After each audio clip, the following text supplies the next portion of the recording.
Muy bien, ¿y usted? Muy bien, gracias por estar con nosotros. Ahora sí la escuchamos bien. La tercera es la vencida, diputada. Gracias por estar aquí. Diputada, Sí, bueno... había unos problemas de intermitencia. Sí, cosas que pasan en el vivo. Diputada, bueno, estábamos dando un poco de contexto respecto a lo que significaba este proyecto. Me gustaría que usted pudiera explicarnos cuál es el objetivo y en qué consiste este proyecto de ley de sueldos protegidos. Bueno, lo primero es que hemos recibido una serie de denuncias por parte de deudores y deudoras del CAE del vaciamiento de sus cuentas bancarias. Y si vamos al fondo de la situación, tenemos un problema jurídico y también judicial, donde tenemos distintas cortes de apelaciones haciendo interpretaciones de cómo se debe cobrar el CAE. Y dentro de las interpretaciones que hay de cómo se debe cobrar el CAE, hay algunos que sostienen que esto debiese cobrarse como un tributo, cuestión que nosotros no compartimos. De hecho, creemos que la legislación es bien clara y se cobra como parte de un juicio civil. Y en ese sentido, aparte de esta situación de interpretación, tenemos que no se puede efectuar un embargo de más de 56 UF, sobre todo de los sueldos. Y cuando nosotros y nosotras le hemos preguntado esto a la tesorería, dicho sea de paso, la tesorería hoy día va a estar en la Comisión de Educación para explicar los criterios de los embargos.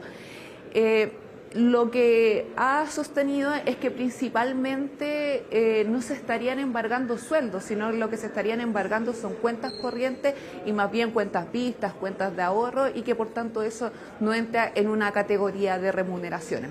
Lo que a nosotros al menos nos parece bastante reñido o al menos bastante mañosa esta interpretación, porque si tenemos muy claro, hoy día las remuneraciones se hacen a través de cuentas bancarias y eso es parte de una realidad. Entonces, cuando identificamos que el empleador es quien finalmente le transfiere el sueldo al empleador, no se debió haber transgredido lo que ya actualmente dice el Código del Trabajo, es decir, que en el Código del Trabajo, en el 57, sale explícitamente que no se pueden embargar por sobre las 56 UF, es decir, que estamos hablando de 2.200.000 pesos aproximadamente. ¿Ya ha habido casos de embargo de cuentas corrientes superiores a esos montos? Eso es lo que se ha denunciado.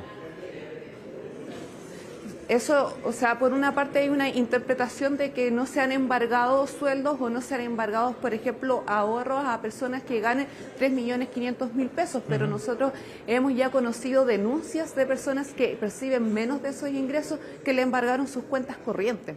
Entonces, eso es lo preocupante, porque finalmente tampoco se está cumpliendo esta meta que ha propuesto el gobierno de decir que van a embargar o, en definitiva, van a propiciar un método de pago con las personas que ganen sobre los 3.500.000 pesos. O sea, hemos conocido de casos que se han expuesto acá dentro de la Cámara y que finalmente lo que están buscando es una certidumbre también de sus sueldos, porque ¿Diputada? Además de eso no está solamente la amenaza de los 3.500.000 pesos, sino que va a pasar cuando este tramo avance. Por ejemplo, cuando se ponga otro tope, primero empezaron los 5 millones, después empezaron los 3.500.000 pesos. ¿Qué va a pasar cuando empiece otra escala de cobro? Los 2 millones de pesos, ¿qué va a pasar con esas remuneraciones? Diputada, ahora recogiendo el planteamiento que ha hecho el ministro de Hacienda, Jorge Quiroz, a propósito de esto, que recomendaba que acudan a tesorería para reprogramar la deuda. Vamos al tema de fondo, que tiene que ver con la situación en la que están precisamente dichas personas morosas. Porque finalmente la tesorería lo que está haciendo es hacer exigible, entiendo el cuestionamiento sobre el mecanismo, y ese debate está abierto, pero lo que está haciendo finalmente es exigir el pago de una deuda que hoy día está morosa. Eso es lo que está planteando el ministro también cuando hace ese llamado a... Y que cobre una garantía estatal. Sí, bueno, nosotros creemos que también es importante comentar y también decir que finalmente necesitamos hacer una revisión exhaustiva del mecanismo de financiamiento que tenemos en educación superior, porque estos cobros, por lo ya anunciado en este gobierno, se van a seguir ejecutando. Y por tanto, si hay un incentivo a ir a respaldar las deudas, también es importante saber cuáles son los criterios que se han estado tomando. criterios que todavía al menos la Tesorería General de la República no le transparenta al Congreso. Recién los vamos a tener el día de hoy para dar parte de cómo fueron construidos estos pies de pago. En las primeras denuncias que nosotros recibimos hablaban de unos pies de pago de 2 millones de pesos, en los cuales incluso para un trabajador que gana aproximadamente 3 millones de pesos, muchas veces con el nivel de deudas que actualmente existe en nuestro país, no es llegar y pedir ese crédito. Recordar que el ministro Quirós fue quien mandó a los deudores del CAE a pedir un crédito para pagar este otro crédito. Y yendo ya a esa situación, creemos que hay una incertidumbre, sobre todo cuando se ha pedido este pie de pago.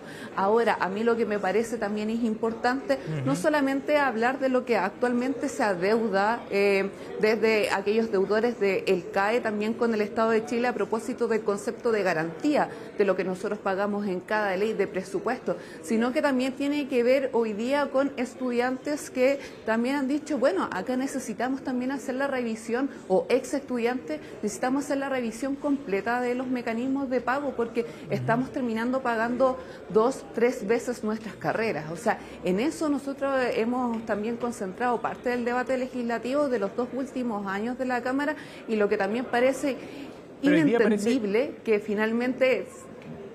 ¿Me escucha? Sí, le escucho. Que hoy día parece, le iba a decir, diputada, que hoy el énfasis que está poniendo el gobierno, más que buscar otro mecanismo, digamos, en la forma en la que hoy día se hace exigible ese pago, es que efectivamente se ejecuten dicho pago, sobre todo aquellas personas que tienen las más altas remuneraciones, ahí donde estuvo el primer foco de la tesorería, precisamente. Sí, es que recopilando como lo decía anteriormente, pareciera inentendible que al menos en el Senado se haya detenido la idea de avanzar en un nuevo sistema de financiamiento. Ahora, yo puedo también entender y comprender al menos la mirada que tiene este gobierno del concepto del acceso a la educación superior, sobre todo cuando se ha dicho o se ha tratado esto casi como un crédito de consumo, como si deudores y deudoras del CAE acá hubiesen pedido un crédito para darse un lujo. O sea, uno lo puede entender dentro de la lógica del gobierno y de lo que ellos persiguen ideológicamente, pero lo inentendible en este caso es que ellos no han presentado ningún tipo de mensaje, de proyecto de ley de cómo nosotros y nosotras vamos a seguir financiando la educación superior, porque si estamos hablando de que se concentra esto en los altos tramos, además, el ministro Quirós no fue capaz de decir cuáles eran las excepciones. Nosotros conocemos excepciones del caso, todavía no tenemos rastreado cuáles son esas excepciones que se cobraron, al menos de las personas que perciben menos de 3.500.000 pesos. Bueno, entonces creo que en ese sentido, si existen estas inconsistencias, vamos al debate de fondo.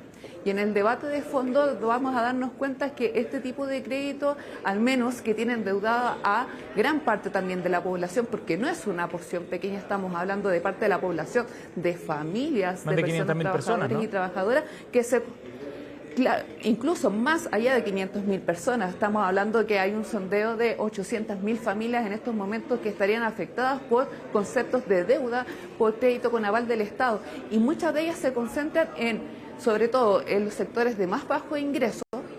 Y por otra parte también tiene que ver hoy día con las personas de más bajo ingreso son los que concentran más altos índices de morosidad y también de deserción de la educación superior. Entonces tenemos que ver que también qué tan efectivo es este mecanismo de financiamiento que por una parte pierde los deudores y también está perdiendo el Estado de Chile. Y creo que es importante afrontar ese debate, pero de fondo, no solamente en los mecanismos de cobranza. Bueno, y a propósito de eso, ¿qué espera usted de parte del gobierno sobre la discusión respecto al financiamiento de educación superior?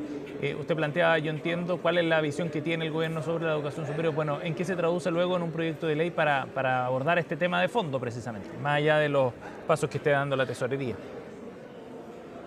Creo que ellos tienen que ser explícitos si van a prosperar con un nuevo mecanismo de financiamiento, porque hasta el momento no hemos recibido respuesta de la ministra, rara vez recibimos respuesta de la ministra, quien más responde el subsecretario de Educación, ni siquiera el subsecretario, ni siquiera la subsecretaria de Educación Superior, de si ellos van a ingresar algún proyecto de ley o no.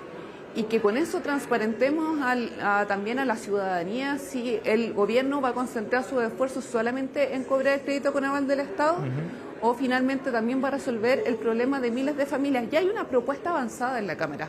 Si no les gusta la propuesta, yo también incentivo a que el gobierno transparente qué mecanismos ellos van a proponer, porque ya hay un consenso generalizado y que no lo dice solo mi sector político. O sea, fue también el gobierno de Sebastián Piñera, del expresidente Sebastián Piñera, quien ingresó un proyecto de ley para CAE. Y son entendidos también en la materia. Estamos hablando de que el subsecretario Daniel Rodríguez es un académico de la educación. La ministra María Paz Arzola también lo fue durante mucho tiempo. Entonces ellos saben el problema que acarrea esto y lamentablemente todavía no tenemos una propuesta contundente y esperemos que al menos dentro de este año presenten o al menos transparenten lo que quieren para educación superior, porque hemos conocido de propuestas pequeñas, que son más bien escasas, que incluso hablan más de recortar el acceso a la educación superior, como fueron escuelas protegidas, más que hacerse cargo de hoy día mecanismos sostenibles para que, en definitiva, quienes accedan a la educación superior se puedan realizar ahí y después puedan ser futuros profesionales que le devuelvan también incluso lo pagado a través de gratuidad, a través del ejercicio de su profesión al Estado de Chile. Diputada, quería preguntarle también respecto a otro tema sobre esta idea que busca derogar, impulsada por parlamentarios del PC, que busca derogar ciertos aspectos de la ley Naín Retamal.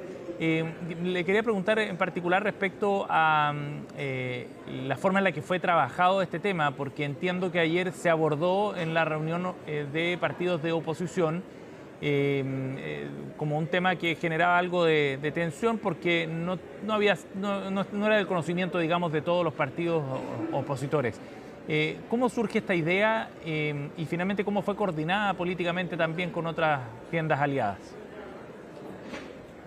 Bueno, efectivamente fue una conversación. Eso, bueno, se hace todo lo que se conversa en la reunión de los partidos se hace después con las vocerías de los presidentes de los partidos y yo lamento también que haya existido una suerte de filtración en la prensa de todo el contenido de esa reunión.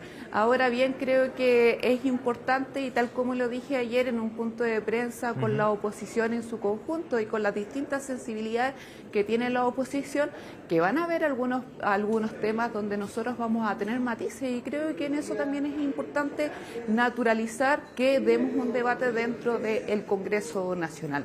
Y en ese sentido creo que ya se dio por saldada esta situación y al menos lo que nosotros creemos que nos tenemos que también concentrar en algunas propuestas donde ya tenemos una mirada común y eso ha sido principalmente en al menos cómo hacemos observaciones a la mega reforma tributaria del gobierno y así también a otros proyectos donde también estamos analizando en su mérito lo que tiene que ver con el endeudamiento del país y así otras iniciativas.